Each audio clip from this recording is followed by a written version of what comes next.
A Chioggia e Riva Lusento c'è chi da anni lotta per vedersi riconosciuti dei diritti fondamentali, quali possono essere quelli della casa.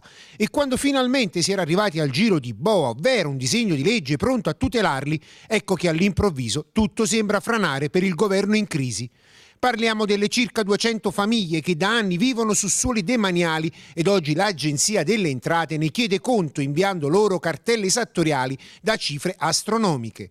Quando era tutto pronto e si sarebbe dovuto discutere l'11 settembre prossimo in Commissione Finanze dell'annosa questione, ritornano gli incubi che si debba rifare tutto da capo. Il demanio si sente forte con noi. Perché il demanio non va in spiaggia? A Sottomarina, guardare come funziona il demanio. A noi, un semplice cittadino, io ho una casa, qua, 60 metri quadri.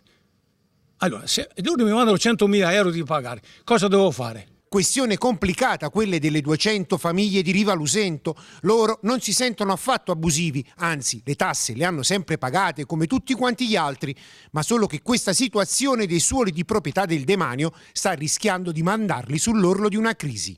Le chiedo, che cosa può succedere? Vi possono cacciare da casa? La casa è sua dello Stato, la casa è sua del demanio, perché il fabbricato sul terreno demaniale è proprietario dello Stato. Noi, come cittadini, come comitato, siamo disponibili a comprare il terreno, ma non anche la casa. Se il terreno costa 5, tu mi metti 10 la casa, ma siamo tutti pensionati qua, pensionati, gente che ha 80 anni. Questa signora che sta qua, 6 anni che vuole vendere questa casa, non la può vendere. Non può venderla. Non può venderla come tutti coloro che vivono al loro interno, perché la legge lo vieta e il disegno di legge che avrebbe messo fine ad una storia che va avanti da quasi un secolo rischia di restare al palo.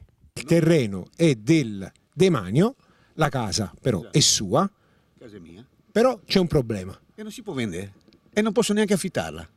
Sì che me la devo mangiare così, non posso neanche dire mi metto a fare dei lavori, delle cose, sistemarmela come voglio io, non posso fare niente.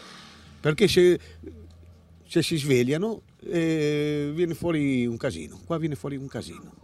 Tutto qua, non ho altro da aggiungere, anzi che si svegliano, vengono qua, sistemano tutte le cose come dovrebbe essere fatto.